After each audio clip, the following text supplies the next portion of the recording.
Welcome to What a Creep, the show with Margot Donohue and Sonia Mansfield, talking about creeps from the past to the present. This is your quick guide to the biggest creeps, jerks, assholes, and losers, the best of the worst. From two nice ladies who want the world to be a little less creepy.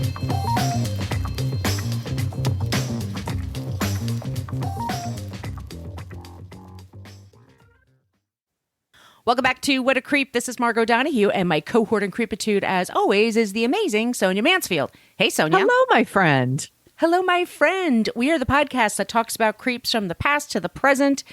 We have a creep that we talked about in the past. He ain't done creeping, so we had to talk him again in the present. That's right. He's back. So we're doing something a little different. We do this. We actually have to do this occasionally now. Yes. We have to do an update episode.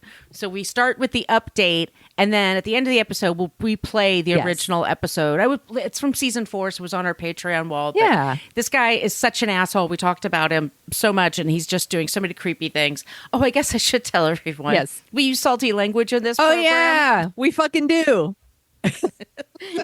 Hide the kids or tell them to play earmuffs. Yes. I don't care what you do. We have a basic Facebook page that we never use.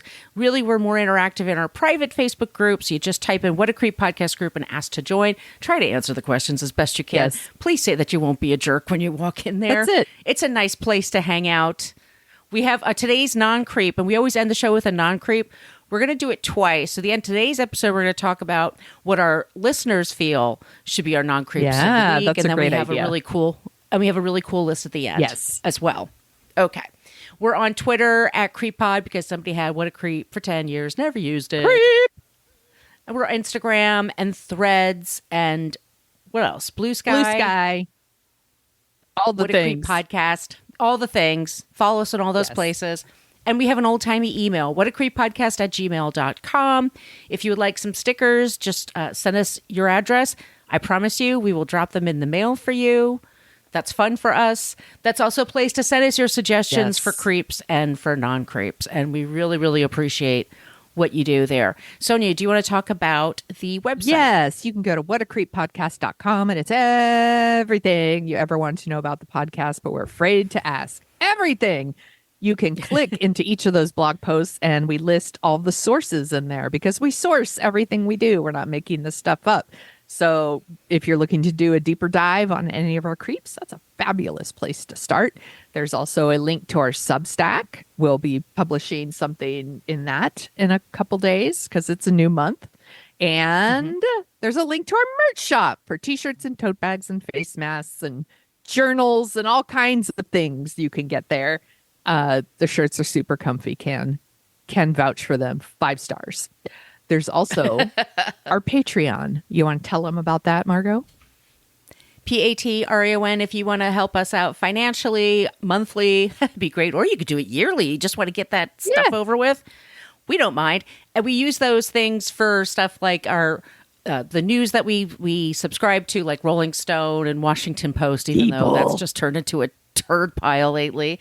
We'll talk about that later. But anyway, that's what we use the money for. So we really appreciate everyone who helps us out there. I want to say thank you to Hattie, Claire, and Carla for joining our Patreon page.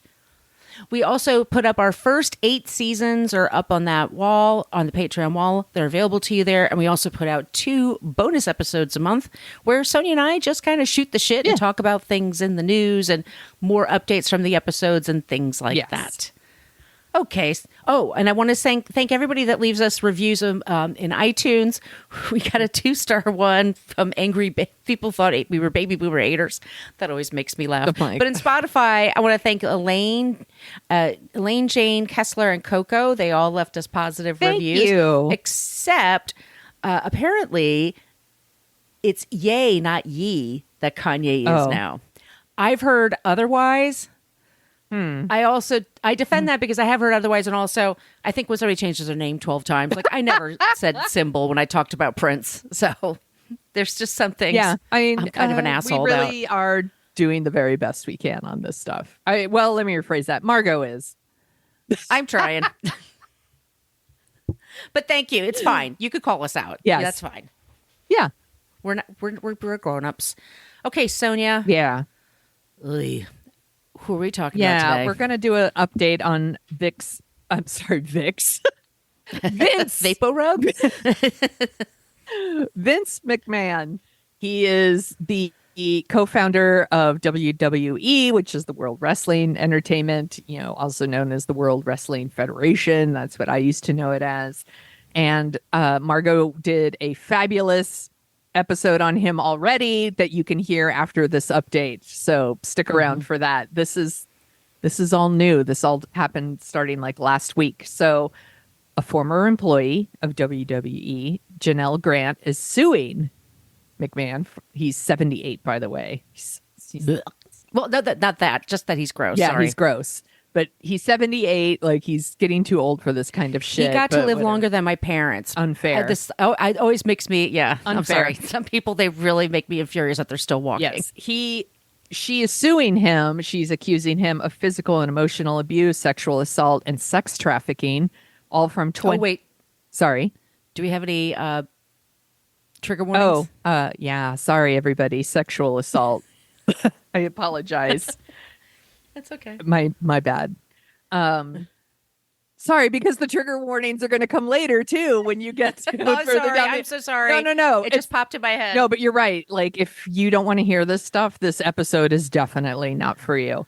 So she is accusing him of physical and emotional abuse, sexual assault, and sex trafficking. This all happened between 2019 and 2022. This is late breaking news. This has led to a federal investigation for sex trafficking. The U.S. Attorney's Office for the Southern District of New York is leading the investigation. And guess what? Ask fucking disgraced former President Trump and Real Housewives star Jen Shaw about the Southern District of New York. They don't fuck around. Nexium. Yeah, There's a few. Yeah, they have like a over 90% success rate. If they are involved, you've done something very wrong, and they're gonna get you. They're gonna get you. So that's happening too. Janelle Grant's lawsuit. On top of accusing him of all those things, she's also looking to void a non-disclosure agreement that he pressured her to sign. He pressured her to sign that, and in exchange for $3 million for not discussing their relationship, which he, of course, never paid because he's awesome. She met McMahon in 2019. Her parents had just passed away. She was unemployed, and some mutual friends suggested that she contact him about a possible job at the WWE. So she meets him. He greets her. He's only wearing his underwear. Ugh. So gross. And he probably asked for a fucking massage because these assholes always ask for massages. He promises to hire her with give her a good position and a high salary. But then he just offers her an entry-level position on the company's legal staff, but in exchange for sex. She has to sleep with him to get the job. When she starts working there, she's in the Stamford, Connecticut office. The abuse got way worse. Go ahead. Which I went by last year on my Christmas vacation when I went to Massachusetts, and I gave it the finger. Yeah, as you should. Because fuck this guy. The abuse got worse. He took nude photos of her. He filmed them having sex. He showed the videos and photos to other employees. He used it to intimidate her to be quiet. She said that the relationship grew increasingly violent, that he pressured her into having sex with other people. This is where the sex trafficking comes in, including another executive who's also named as a co-defendant, and his name is John Laurinaitis. And she describes that at one point, McMahon and this other guy locked her in an office and took turns raping her, even when she begged them to stop. And they said some awful things to her I linked. It's in the show notes if you want to read it, but they, a lot of no means yes and shit like that. They're awful. Now, John Laurinaitis, sure. His lawyer has confirmed that her lawsuit is accurate. But he insists that he's a victim too. I don't. He didn't want to do it. He said his lawyer, this is the statement, read the allegations, read the federal statute, power, control, employment, supervisory capacity,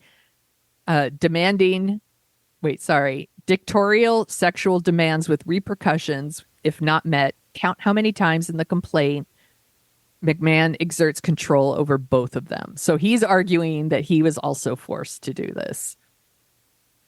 I don't know if I buy that, but interesting, though, that he's not denying it.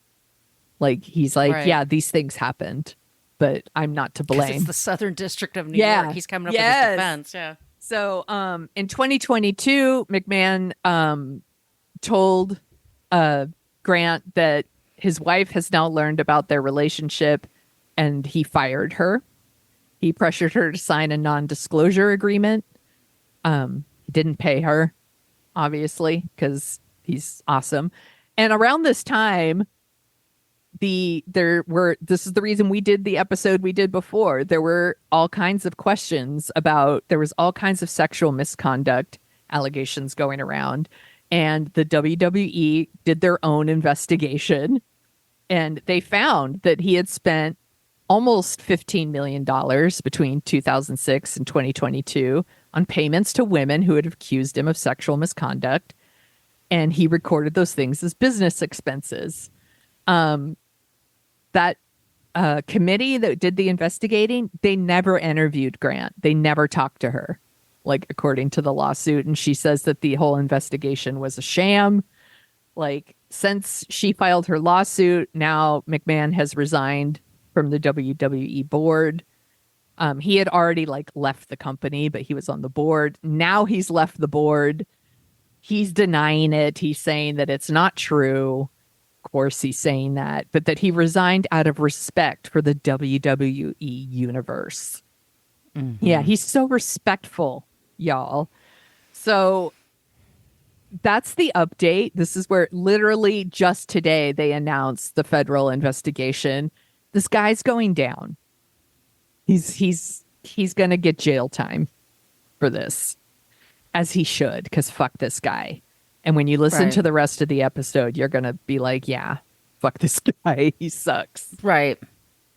What a garbage person. Did you want to give the links? I did. Sorry. Yes, I put them in the show notes. It's Vice, New York Times, and ABC News. All right. Well, before we play the original episode, we asked our listeners who would join us in the Facebook group, like, who is your favorite non-creep? And from Jennifer, she has the Bellas, fought for women to be taken more seriously in wrestling. They say Brian Danielson is an environmentalist. Triple H seems to be trying to fix Vince McMahon's damage to the WWE. Uh-oh. Sami Zayn and the work he does for his charity, Sammy for Syria, and Titus O'Neil and his community work.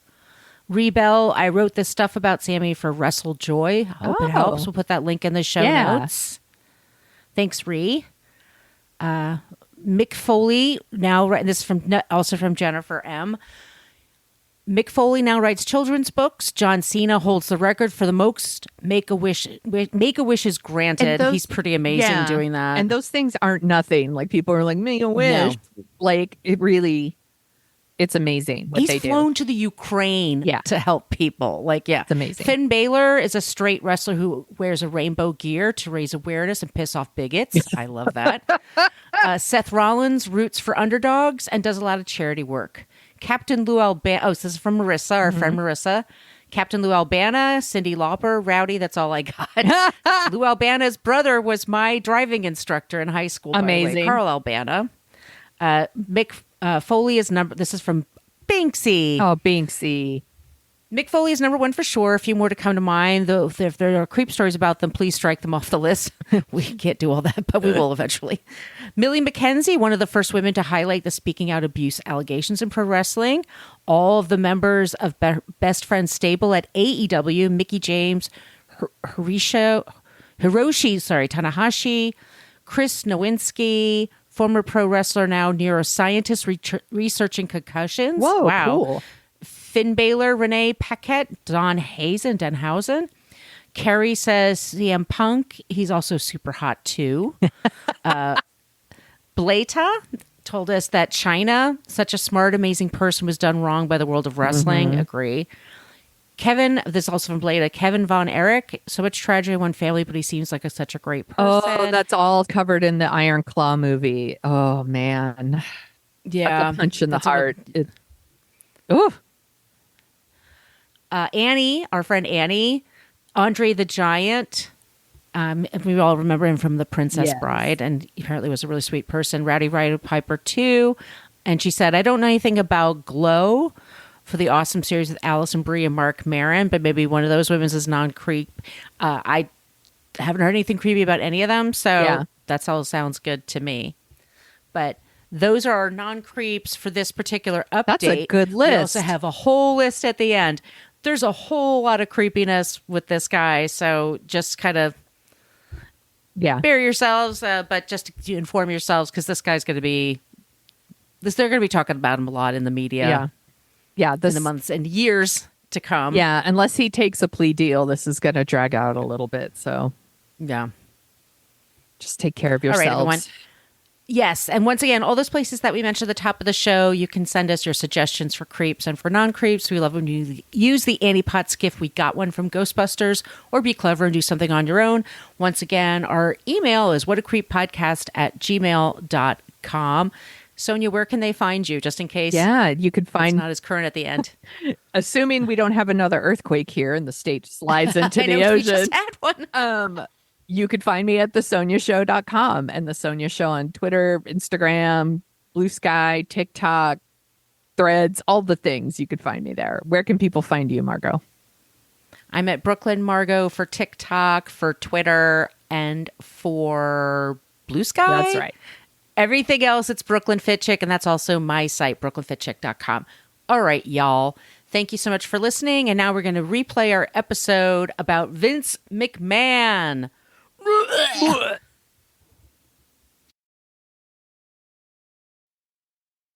Our creep this week is one of the most successful entrepreneurs in the history of sports. He is currently the chairman and CEO of the WWE and is the founder of the soon-to-be relaunched XFL.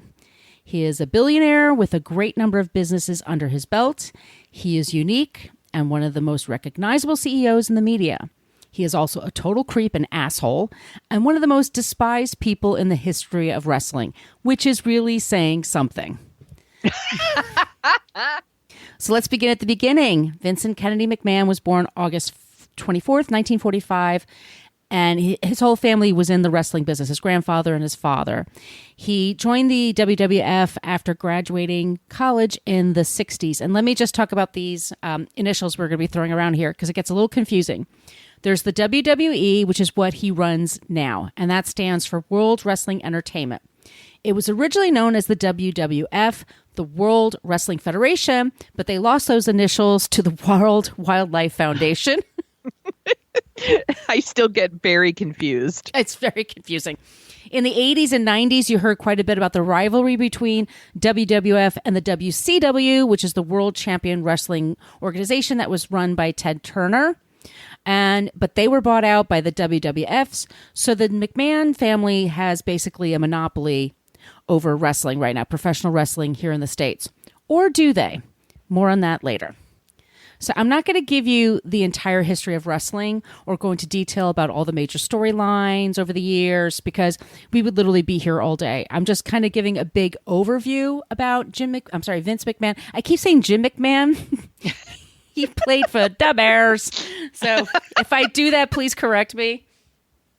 Vince McMahon. There is so much to say about him and the WWE. It's sort of like a very high-level view of the subject. So if you're an expert on wrestling, this may not be the most fun thing for you to listen to. I could be wrong, but we always have to give this one from another show that I work on called Book versus Movie. Every once in a while, we have to say, like, look, you guys, we're not experts on books or movies here. We're just kind of talking about it. So if you're writing your PhD thesis on this, you may not want to use us as your source. So, and if you're writing your PhD thesis on wrestling, you definitely don't want to use us as a source. No, we will drive you crazy. So here we go. Vince began as an announcer and worked in the smaller markets. I think up in Maine is where he basically started. And he gradually increased their TV syndication business into record high numbers. I will say this about Vince McMahon. He is a genius of marketing and identifying trends. He knew that cable TV would be perfect for wrestling and that one day there would be a channel that would be perfect for wrestling, that he can be on there every week. And wrestling used to be a thing, like it would be a very regional thing. So it would be in little local markets. They'd have their own people, their own stations, their own announcers and stuff. He envisioned the fact that, all of America could be behind a team of wrestlers on a network. And he was right. And he took over the WWF in 1982 from his father, and they soon split from the National Wrestling Alliance, which is the NWA. Not an NWA that you and I know. Oh my gosh, it's the battle of the acronyms. It's just crazy. But for a long time, there, like I said, there was regional wrestling organizations and clubs. But with the NWA, they would basically agree not to compete with one another's territories. The McMahon people are like, yeah, screw that. We're going to do our own thing. And so they left it because he was thinking bigger. He was thinking like it's going to be as big as the NFL, which everybody laughed at him. And he also, he figured there was a way to create storylines that also were like very popular in the 80s, were like Dynasty and these soap operas, these nighttime soap operas, like having a soapy kind of angle to the stories would get women involved. It would get younger people involved. He just kind of saw all this happening. And he really felt like just because the matches were all planned out and predetermined, it wouldn't deter a growing fan base. So here we go into the 80s, and Vince was one of the first to think of adding entertainers to the wrestling world. And he brought on a man named Captain Lou Albano.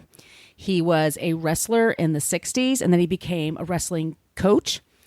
And he was somebody who was associated with Cyndi Lauper in the 80s. Mm-hmm. That's the only way I had no idea that was a thing until Cyndi Lauper was roped in. Yeah. Well, she if you see the video, Girls Just Want to Have Fun, he plays her father. They did an appearance on MTV. And oh, by the way, a fun fact for you. Lou's brother, Carl Albano, he was my driver's ed instructor. Ah! That's my touch of greatness there. One of the biggest stars of the 80s was Hulk Hogan. The sport was just bringing in record numbers and pay-per-view specials. And Vince knew how to exploit the MTV audience and gain new fans. But after a while, MTV wanted to cut in the profits. And he just like, nope, bye. And he eventually went on to TNT, TBS, USA Network. Like all these networks were having these wrestling shows. And they really took off in the 90s. The WCW and the WWF had these competing shows on Monday night. It's called the Monday Night Wars. And the wrestlers, like, they hated each other, and they would go from one team to the other team. It was unbelievable. And if you look at the numbers for this time, it was just incredible. Vince also guessed that in the 90s, with the grunge and the hip-hop era, that storylines needed to be darker and weirder and sexier to attract the new generation of fans. So he went from being an occasional announcer to a full-on character as the asshole boss, Mr. McMahon. So he was this heightened version of himself. He had a long-standing feud with a bunch of his stars, including Stone Cold Steve Austin. It was popular. I mean, he would show up and just act like a total dick, and people crash like their metal trays on his head, or there's all kinds of things, but he's a total douchebag, but he's playing into it. So you don't know how much is real or whatever. It's based on reality. It has to be. In 1999, the WWF became a public offering, made them very rich. He's a billionaire, by the way. In 2000, he launched the XFL, but that was going to be a professional football league that would combine the athletics of the competition of the sport with reality TV tropes. So he wanted to throw in there such things that players having affairs with the cheerleaders and then talking about that on the sidelines. And oh, geez. Yeah. And go ahead.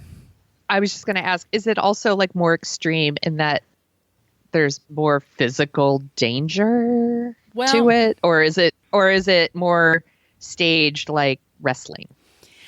They were supposed to be games, real games, not staged. Okay. That's a really good question. It got big review. It came out in the spring, which is like when people are like, "Oh, I miss football because I've got all this baseball." I don't know. But they launched it in the spring and they got great ratings the first couple of weeks and then they just tanked. And so by the end of the season, they just folded up the whole thing. In 2001, he bought the WCW from Ted Turner. Basically, he is essentially the most powerful player in the world of professional wrestling. He is also one of the most reviled people in sports, who is openly called an asshole by the likes of John Oliver, who had a scorching segment about wrestling this past year, in 2019, on Last Week Tonight. And once again, that's included in the show notes. And the segment was so powerful that the WWF and McMahon are still dealing with it PR-wise. They want to know... And it made people want to look into why he's such a jerk. And that's the episode that inspired me to do this episode. Because I saw that, I'm like, we have to talk about this. I have to have a podcast, and then I have to talk about it. And basically, that's what I did. So here we go. For me, it boils down to three different things. It's the way he treats women, it's the way he treats his family, and it's the way he treats his players. Okay. His athletes, his employees, he doesn't call them employees, his contractors is what he called them. But here we go. So his reputation with women. These days, you can see quite a few badass women in wrestling who are not being exploited for their sexuality or just to be the object of affection for the males, to like wrestlers to toss around depending on the storyline that week. But we will talk about that at the end, the current state of women in wrestling. But here are some of Vince's biggest hits for women. As Mr. McMahon, Vince would strut around on camera and openly flirt and harass women. He expected tongue kisses, lap dances, and love scenes with barely visible consent going on.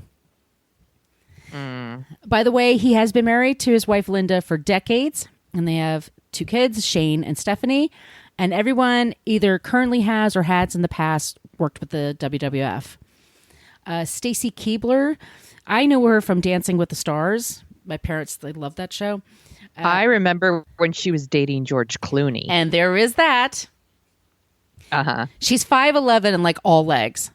And super, super pretty. She was at the WCW and then they brought her on to the WWE. And she wasn't exactly a wrestler, but like I said, long legs, really pretty. Vince McMahon fell for her right away.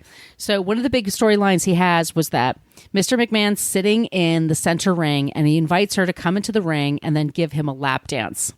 When she was on the WCW, she was known as Miss Hancock. And when they brought her to the WWE, McMahon made her audition to be his new assistant. And so the lap dance, which was not necessary at all to the plot or anything, but he just made her do it because he knew it would never happen in his real life. But that's one of the things he did.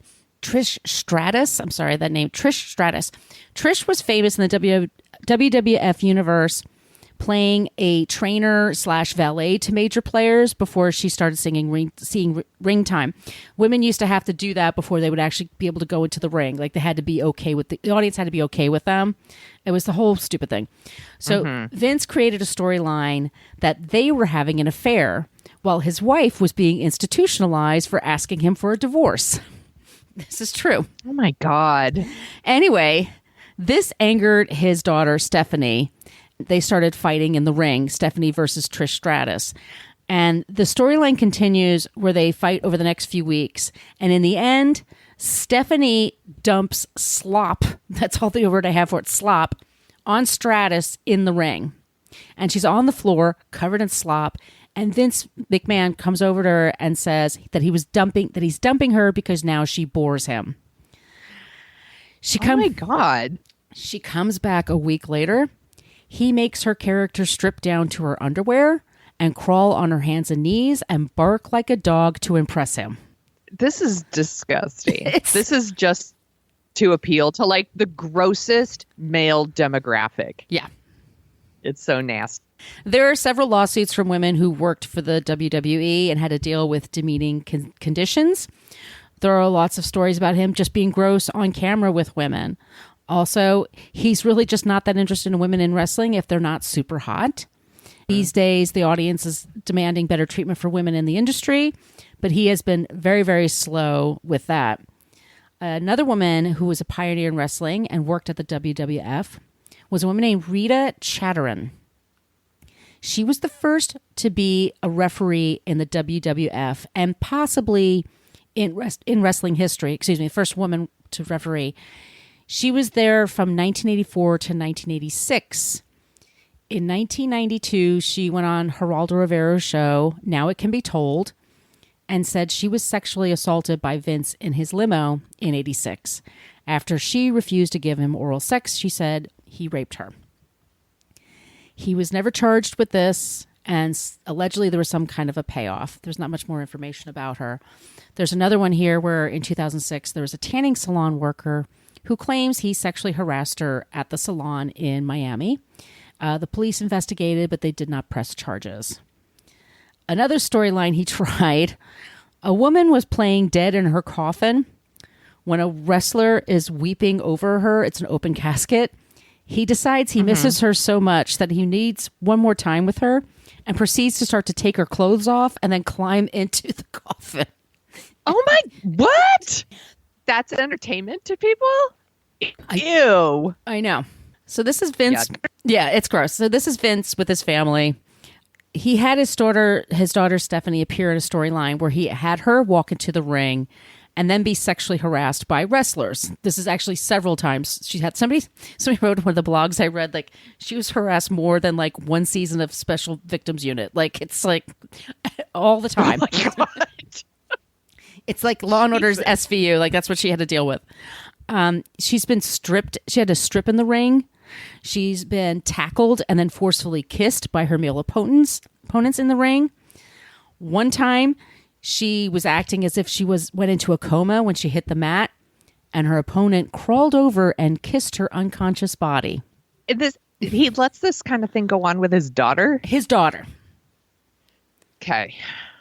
In 2003, he created a wrestling match where he competed against his daughter.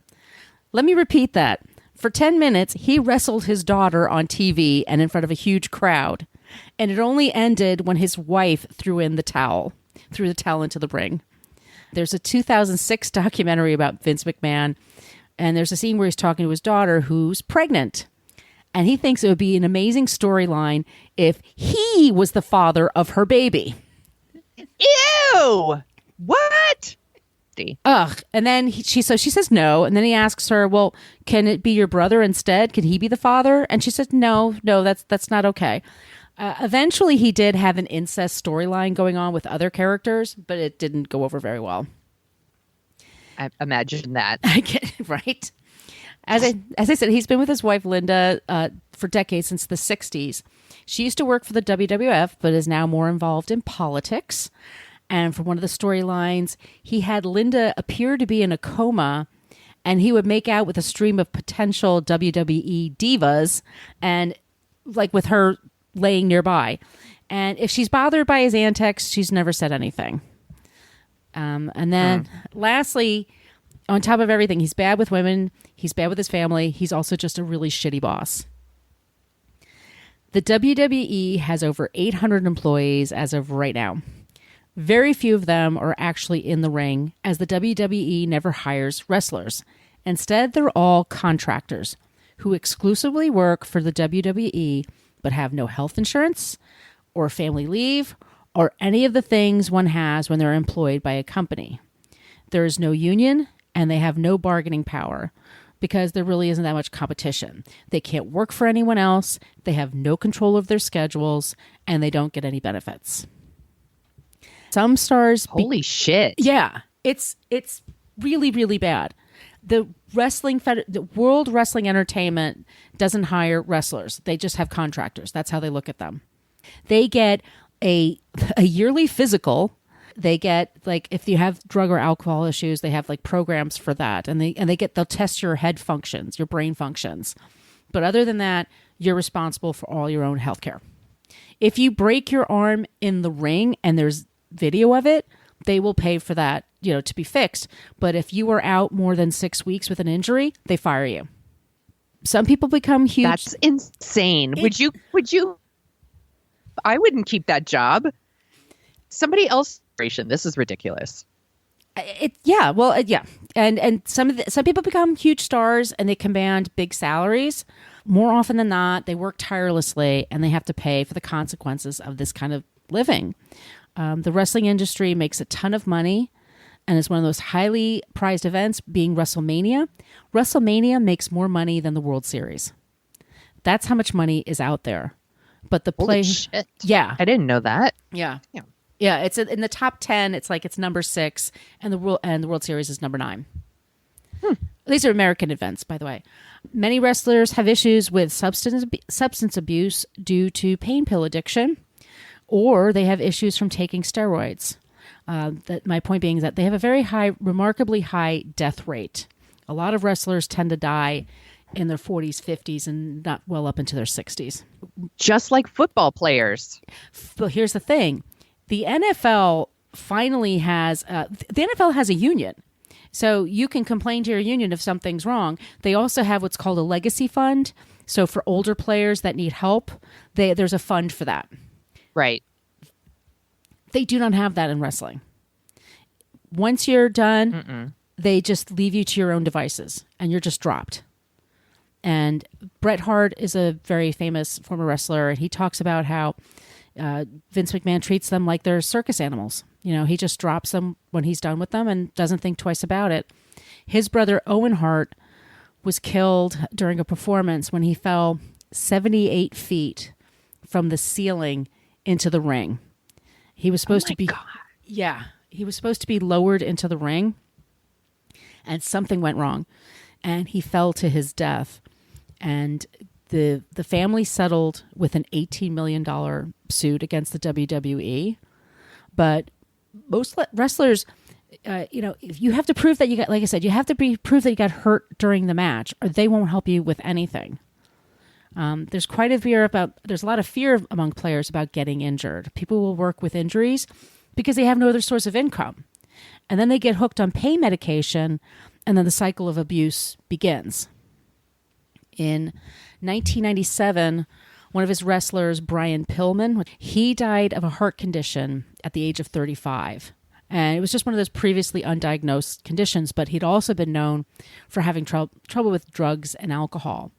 And Vince McMahon was worried his death would look bad for the WWE, so he had the bright idea that he would, the very next day, he set up a live interview with the man's widow from her home. And she looks completely shell-shocked. And it's just a weird juxtaposition because Jim McMahon's in the crowd and he's just talking to this woman who's sitting on her couch, like trying to figure out what she's going to do with her life. It was a big black eye. That's so awful and shitty and skeevy and whoa. Yeah. Like this, how will your husband's death affect? What a creep. Well, he asked her, what do you think you're going to do? And she just says, I don't know, Vince. Like, what is she? Yeah, exactly. Yeah, he's such a creep. I was Dude, he just died. He just died. Don't you have a figured plan? It's been like 24 hours. Have you figured out a plan yet? An asshole. And I was just saying, like, what if you have back issues or just motor skills issues due to being hurt in the ring for several years? Once again, if you can't pick that exact match that it happened, they don't take care of you. So a lot of these guys wind up going on GoFundMe so that they ask their fans to help pay for their medical issues. And there's a guy there, Jake the Snake Roberts. I knew who he was. I mean, I never watched wrestling, but I've heard of this guy. He couldn't afford $7,000 for surgery. He had to go to GoFundMe for that.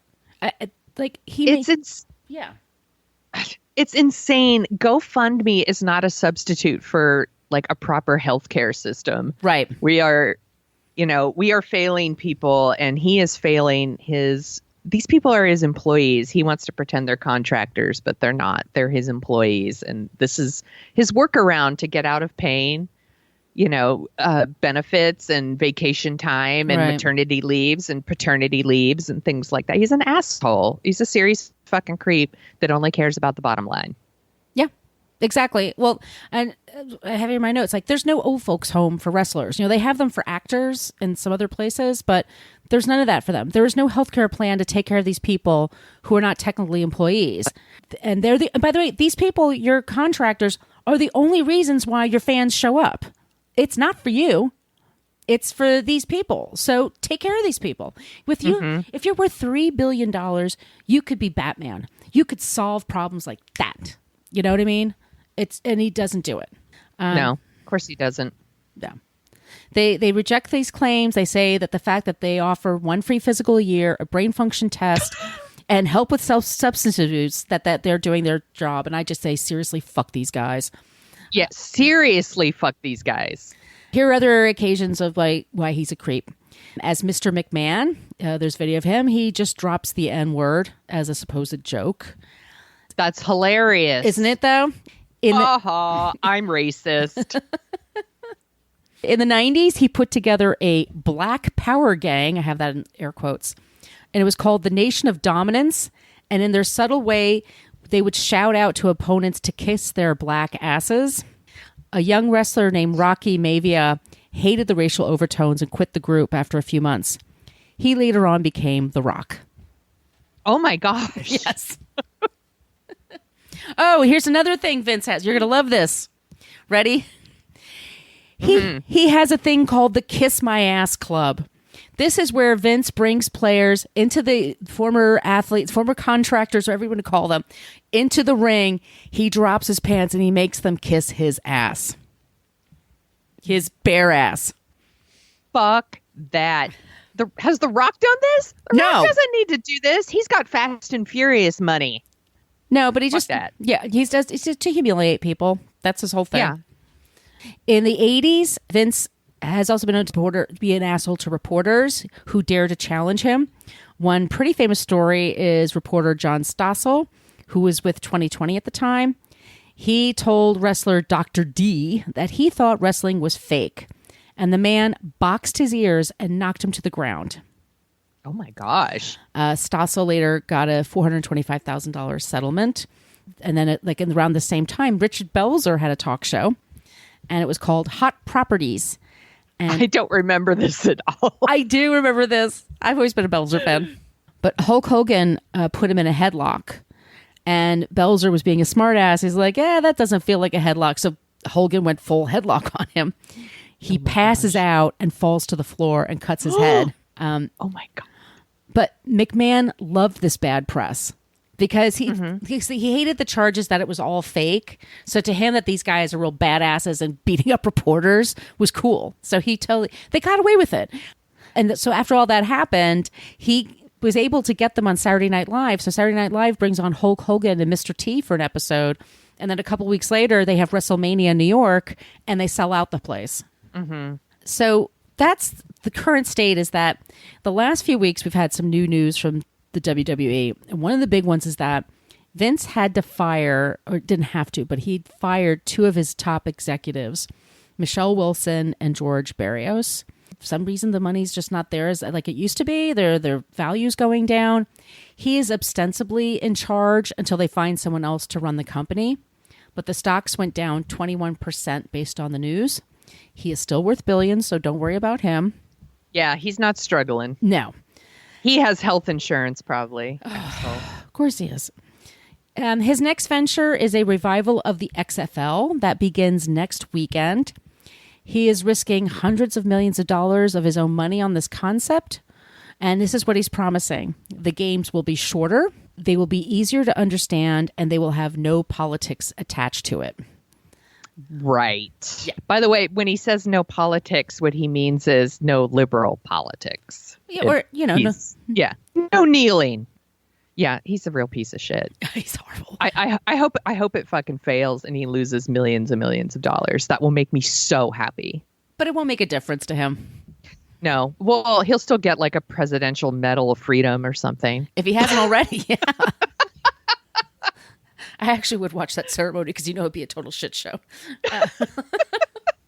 Only if someone body slams him, then I will totally watch. Do you know that Donald Trump was wrestled with them? Was in the WWF? I've seen like gifs of it or something that he was like, that he was there and like someone, I think he wrestles with somebody, like pins them to the ground. It should not surprise anyone that they're friends. Yeah. Of course they are. They're in the like, we want to sleep with our daughters club. It's very exclusive club, you guys. Well, speaking of very good friends, that's a good segue. I reached out to our good friend and fellow podcaster, Binksy, of Fun Size Happy Hour, about the state of wrestling, because she and her husband are huge fans and they're based in Victoria, Australia. Well, we're both going to talk about her, but one thing she told me is that for a long time, the WWF was the only game in town, but now there's an upstart called All Elite Wrestling. It's based in Jacksonville, Florida, and it just launched last year, but they have a multi-year deal with TNT. They seem to be a more ethically based company. They are giving their performers better pay, healthcare, equitable booking for all genders, and the wrestlers can contribute to their storylines. They also signed their first trans wrestler. Wow. Yeah. And that's awesome. Which is awesome. Yeah. And then the other competitor is New Japan Pro Wrestling, and they have plenty of international talent. She said this: they're probably giving McMahon a major headache in terms of retaining talent. So with that, I say Vince McMahon is a big-ass creep who treats people terribly, has no compassion for his own workers, and is a giant man baby with too much power. And I am eager to see the wrestling world change for the better. And that's our creep for the week. Vince McMahon. I got it right. He is a serious fucking creep. Good job, Margot. Thank you. And, we should probably mention, we understand, a lot of people watch wrestling, and when we're, shitting on Vince McMahon, we're not shitting on people who like wrestling or on wrestling as something to enjoy. Not at all. Enjoy it. Knock yourself out. I totally get it. It's a fun thing to watch. He's just an asshole. That's all. I watch Bravo TV, like Housewives and Below Decks, like they're really important. So I don't shame anybody for liking a thing. No, it's so funny. There's this thing about it's okay to like football, but it's not okay to like Real Housewives. And I think you said Real Housewives is my football. Right. It's what you're into. And if you're into wrestling, but you're not into football, that's great. Everyone has stuff that they're into. And I don't want to shit all over things that people are into. So I'm glad that wrestling is a thing that exists. I'm sure it's very entertaining. I've just never watched it. We just don't like him. He's an asshole. No, I'll check out this other company. Yeah. The All Elite Wrestling. I'll check them out and see what it's like, what it's all about. Yeah, report back. Yeah. Do you want to hear about some not a creep stuff? I certainly do. Okay.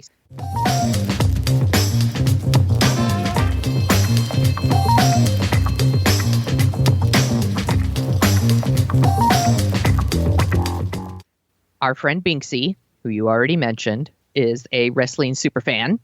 And she sent us, I should say, a couple of really good wrestling organizations that are run by women. And I thought that would be really good too. So our Not a Creep isn't really a person. It's a couple of other groups. So the first one is called Shimmer Wrestling, and it's based in Chicago. And it's co-founded by a former pro wrestler named Allison Danger. I believe that was her wrestling name. Although if that was her real name, that would be amazing. And she went into the right career. No, her real name is Kathy Allison Carino. And so she co-founded it in 2005. And their mission is to give female wrestlers a competitive, non-objectifying platform to show their skills. And Binksy says that they've been the launching ground for a lot of different female wrestlers that have gone on to wrestle for the WWE and the AEW, Ring of Honor, and a whole bunch of other promotions. And I went to their website, and their performances are also family friendly. So I think it's really awesome that you could go to these events and you could bring your kids. So it's something the family could do together. Maybe you could do that with WWE, but I know I wouldn't want to bring my kid to an event where a man undresses a lady and gets in a coffin with her. That's just my preference. That's just my thing. But hey, you do you. If you want to bring your kid to a wrestling event where, they make a woman give an old man a lap dance, that's fine. Enjoy yourself. I'd be more apt to bring my kid to this one. Okay, so there's also another one called Pro Wrestling Eve.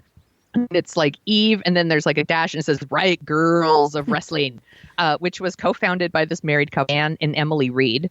And this is just another one of those. They wanted to showcase women's professional wrestling. They had a daughter. They want to give her like good role models.